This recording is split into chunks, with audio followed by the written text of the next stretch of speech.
안녕하세요. 결혼한 지 1년도 안 된 30대 여성입니다. 오늘은 제가 정말 답 안 나오는 저희 시댁 이야기를 좀 해볼까 해서 여길 찾아왔어요.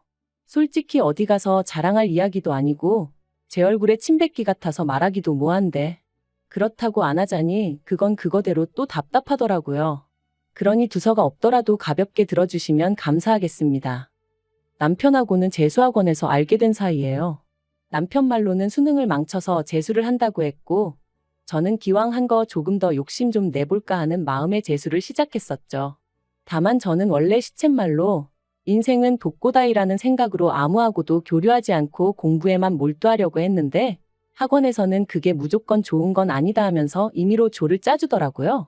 친구를 사귀라는 게 아니라 서로 경쟁 의식도 느껴가며 동시에 의지도 해가며 그렇게 공부하라고. 그래야 지치지 않고 버틸 수 있다면서 말이죠. 그래서 얼떨결에 남편은 물론이고 다른 몇몇 친구들과 얼굴 트고 지내게 되었어요. 하지만 눈 깜짝할 사이에 1년이 흐르고 각자 대학에 진학하게 되면서 이후로는 다시 사이가 소원해졌네요. 연락이 완전히 끊어진 건 아니었지만 아주 가끔 안부나 묻는 정도로 말이죠.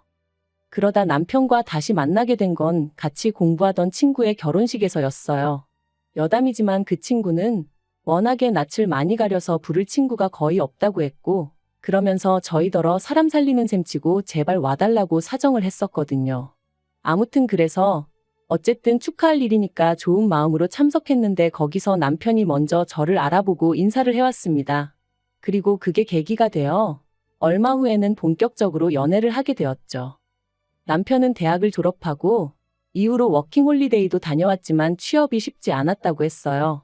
그래서 결국 3년의 공부 끝에 구급 공무원에 합격했다고요. 반면에 저는 대학을 졸업하자마자 바로 대기업에 들어갔고 남편과 만났을 땐 대리였네요. 하지만 저희 둘이 만나는 데 있어 적어도 저에겐 이런 조건들이 크게 중요하진 않았습니다. 남편이 저를 많이 사랑해주고 아껴준다는 거 그게 가장 중요하다고 생각했거든요. 그리고 어느 상황에서든 제 선택을 존중하고 제 편이 되어줄 사람이란 확신도 있었으니까요. 그래서 결혼 이야기도 제가 먼저 꺼냈어요. 보아하니 남편은 저랑 결혼하고 싶은 건 확실해 보였는데 자기가 저에 비해 가진 게 없으니까 차마 말을 못하는 눈치였거든요. 그래서 제가 먼저 용기를 냈네요. 사실 남편하고 저하고 직업만 차이 나는 건 아니었어요. 저희 집이 얼마나 대단한 집안은 아니었지만 그래도 양가 부모님 노후 문제도 그렇고 재정적으로 차이가 컸죠. 그런데 이 부분도 솔직히 저는 크게 문제될 거라고 생각하지 않았던 게 저희 친정에서는 이미 남편 쪽 사정을 어느 정도 알고 계셨고 그럼에도 불구하고 제가 남편과 결혼하고 싶다 했을 때 네가 좋으면 우리도 좋다는 말씀으로 허락을 해주셨었거든요. 그리고 그런 허락을 미리 받았기에 저도 조금은 홀가분한 마음으로 남편에게 결혼 이야기를 꺼낼 수 있었던 거고요. 그런데 상견례 자리에서 그렇게 황당한 이야기가 오가게 될 줄은 솔직히 꿈에도 상상하지 못했네요. 남편 집안이 보수적이고 남성 중심적이라는 건 진작에 알고 있었어요. 다만 남편은 그런 가정 환경에도 불구하고 꽉 막힌 사람은 아니었기에 그런 집안 분위기 때문에 신우가 고생을 많이 했다는 걸 잘 알고 있더라고요. 그리고 아닌 게 아니라 남편과 결혼 이야기가 오가면서 처음 시댁에 인사를 드리러 갔을 때 아버님 말씀 한마디 한마디에 잔뜩 긴장해 있는 신우와 그런 신우는 나 몰라라 하시고 오로지 아버님과 남편을 챙기시는 어머님을 보면서 남편 말이 무슨 이야기인지 확실히 알 수 있었어요. 반면에 저희 집은 시부모님하고 비교하면 일단 연세도 젊으시고 두 분 다 사회생활을 오래 하셨다 보니 마인드가 열려 있으셨거든요. 그래서 아닌 게 아니라 상견례 자리가 은근히 걱정이 되었는데 아니나 다를까 시부모님께서 저희 부모님이 무슨 딸 가진 부모니까 쩔쩔매기라도 하실 거라 생각하셨던 걸까요? 처음부터 말도 안 되는 말씀만 늘어놓으셨거든요. 일단 시작은 제 직장 생활이었어요. 아버님께서는 당신은 며느리에게 기대하는 거 바라는 거 하나 없다. 그저 건강한 손자를 낳아서 걔 하나 잘 키워주면 그걸로 족하다 하시더니 그러니 애를 가지면 직장은 그만뒀으면 좋겠다 하셨습니다. 그리고 그런 이야기를 듣고 저희 친정 부모님께서 가만히 계실 리 없었죠. 저희 친정아버지께서 바로 그렇게는 안 된다고 딱 자르셨거든요. 저를 가르키시며 저희 딸 남부럽지 않게 가르칠 만큼 가르쳤고 부족함 없이 키웠는데 본인이 원한다면 모를까 그런 게 아니라면 회사를 관두고 애를 키워라? 그건 안 될 말이다. 그리고 대개 아드님 월급이 저희 딸 월급의 반도 안 되는 건 아시면서 하시는 소리냐, 돈이 없으면 애는 어떻게 키우냐. 솔직히 틀린 말이 하나 없었네요. 게다가 친정아버지께서 저희 남편더러 자네 생각도 그렇냐 물으셨는데 남편이 아주 손사래를 치면서 절대 아니라고, 자기는 제가 계속 하고 싶은 일 하면서 살았으면 좋겠다고 그러는 거예요. 아이 문제도 저희 둘이 상의해서 알아서 결정할 거라면서요. 그러니까 아버님이 얼굴이 벌겋게 달아오르셔서는 남편을 노려보시더니 이내 더는 별말을 못하시고 일단 뭐 그런 건 그때 상황 봐서 다시 얘기하자며 꼬리를 내리시대요. 하지만 그게 다가 아니었습니다. 상견례 당시 남편은 보증금 5천만 원짜리 오피스텔에서 전세로 살고 있었고 저는 친정부모님과 같이 살고 있었거든요. 그리고 친정부모님은 하나뿐인 딸이 시작부터 고생하는 건 보고 싶지 않다 하시며 시부모님께 먼저 저희 신혼집을 당신들이 해주시겠다 하셨습니다. 시댁을 무시하는 의도는 결코 없었고 오히려 부담을 덜어드리고자 좋은 뜻으로 하신 말씀이셨어요. 명의도 남편과 저 공동명의로 해주시겠다 하셨고요. 그리고 이번만큼은 시부모님께서 저희 친정부모님의 제안을 무척이나 마음에 들어 하셨습니다. 겉으로는 그렇게 해주신다 하면 굳이 거절하진 않겠다 하시며 태연한 척 하셨지만 입이 말 그대로 귀에 걸려 있었거든요. 그런데 뒤이어 저희 친정어머니께서 대신 예단이나 예물 같은 쓸데없는 허례허식은 생략하자고 하자 시부모님의 안색이 싹 달라지대요. 특히나 어머님도 아닌 아버님께서 아무리 그래도 어떻게 예단을 생략하냐, 그건 경우가 아니라고 아주 강경하게 말씀하셨죠. 그리고는 덧붙이시길 그럴 것 같으면 집을 해오지 말랍니다. 남편이 살던 오피스텔에서 신혼살림을 시작하라고, 그 대신 제가 해와야 하는 예단이나 혼수는 제대로 해오라면서 말해요. 솔직히 억지도 이런 억지가 어딨나 싶었어요. 친정에서 해준다는 30평대 아파트를 마다하고 고작 그 예단하고 혼수가 뭐라고 10평도 안 되는 오피스텔에서 신혼살림을 시작하라니. 남편도 옆에서 어이가 없었는지 시부모님더러 그게 무슨 말씀이시냐 했는데 시부모님께선 계속해서 고집을 부리셨습니다. 사람이 순리대로 살아야지 역행을 하려고 하면 안 된다는 말도 안 되는 말씀을 하시면서 말해요. 그런데 그때 저희 친정부모님께서 정뜻이 그러시다면 그렇게 하시라대요. 그리고는 그런데 이미 살고 있는 오피스텔이면 가정가구는 새로 필요한 게 거의 없지 않냐 하시니까 아버님께서 기다렸다는 듯이 대신에 시댁살림살이를 바꿔달라는 거예요. 냉장고랑 TV 같은 대형 가전들 말이죠. 듣는데 어찌나 황당하던지. 게다가 그게 끝이 아니었어요. 예단으로는 다른 건 필요 없고 현금으로 1,000만 원 가져오라고 하셨거든요. 정말이지 당시 저는 속으로 아무리 시부모님 되실 분들이라지만 저분들이 도대체 왜 저러시나 싶었다니까요. 남편도 얼굴이 새빨개져서는 집에서는 이런 얘기 없으셔놓고 왜 여기 와서 억지를 쓰시냐며 화를 냈고요. 그런데 이때도 저희 친정부모님은 흔쾌히 그렇게 하라셨습니다. 그 정도 조건이면 맞춰드리겠다면서 말이죠. 그러니까 시부모님도 더는 뭐 별 말씀 없으셨고 그렇게 상견례도 마무리가 되었습니다. 그리고 저희는 그렇게 부부의 연을 맺었어요. 시부모님이 바라시는 대로 남편 오피스텔에 신혼살림을 차렸고요. 그런데 이 일로 저희 남편은 저나 저희 친정부모님에게 큰 잘못을 했다고 생각했는지 자기가 중간에서 똑바로 역할을 못했다 하며 몇 번이나 사과를 해왔습니다. 물론 저희 친정부모님은 남편이 그럴 때마다 괜찮다 말씀하셨지만요. 그리고 남편도 뭔가 깨닫기라도 한 건지 하루는 더는 자기 부모님한테 끌려다니며 살지 않겠다고 하더라고요. 저로서는 그런 남편의 변화가 무척이나 반가웠고요. 신혼살림을 차린 지 한 달이 채 되지 않아 시부모님께서 집들이는 언제 하냐 물어보셨는데 솔직히 듣는 순간 너무 짜증이 났어요. 두 분 아들이 내내 살던 집인데 무슨 집들이 타령이신가 싶었으니까요. 그래서 자가도 아니고 전세인데다 새로 이사를 한 것도 아닌데 무슨 집들이냐고 안 하겠다 했죠. 그랬더니 시부모님이 더는 아무 말씀을 못 하시더라고요. 반면에 저희 친정부모님은 한번 모셨습니다. 남편이 먼저 비록 누추하지만 장인 장모님께 우리가 어떻게 사는지 보여드리는 게 맞는 것 같다며 먼저 모시자 해서 만든 자리였죠. 그리고 그렇게 집을 찾은 친정부모님께서 혼자 살다 둘이 살려니 많이 좁진 않은지 불편한 건 없는지 이런저런 질문을 하셨는데 남편이 고개를 못 들더라고요. 괜히 고생시키는 것 같아 미안하다, 죄송스럽다 하면서 말해요. 그런데 그때 친정부모님께서 남편에게 제안 하나를 하셨습니다.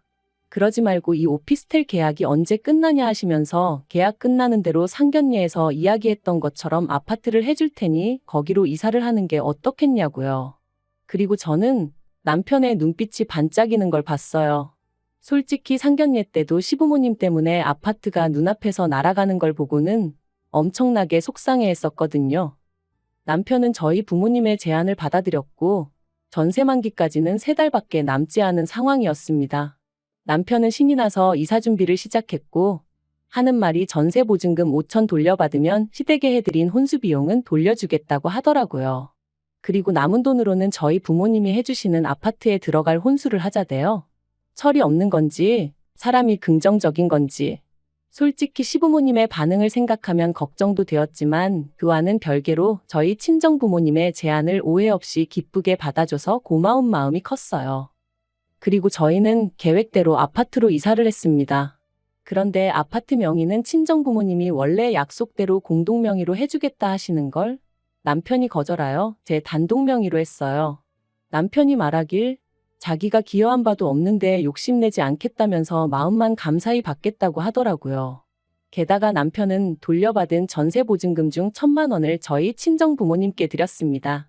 자기 부모님이 예단을 받으실 상황이 아니었는데 억지로 받아가신 거 잘 알고 있다며 진작에 돌려드렸어야 하는데 죄송하다고 꼭 받아달라 했죠. 시부모님껜 아들인 자기가 해드린 걸로 하면 된다면서 말해요. 그리고 그런 남편의 설명에 저희 친정부모님도 처음엔 괜찮다 하셨지만 결국 받으셨습니다. 물론 저에게 다시 주시면서 비상금으로 가지고 있으라 하셨지만요.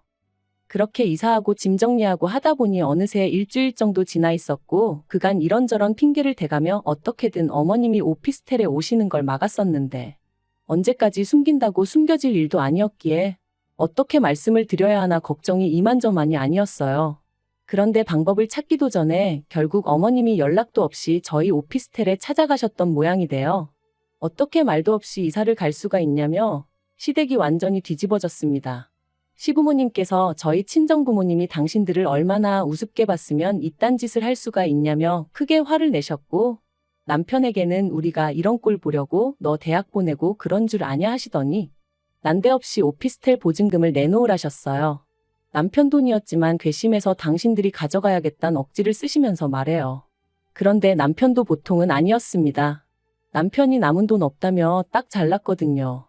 장인 장모님이 집 사주셨으니까 혼수는 자기가 하는 게 맞지 않냐며 그래서 그 보증금으로 혼수했다 했거든요. 그러니까 말 그대로 어머님이 거의 졸도를 하셨죠. 시부모님은 제가 있는데도 불구하고 남편더러 저희 집안이 아주 못 배워먹은 경우 없는 집구석이다 하시며 이혼하라 소리까지 서슴지 않으셨습니다.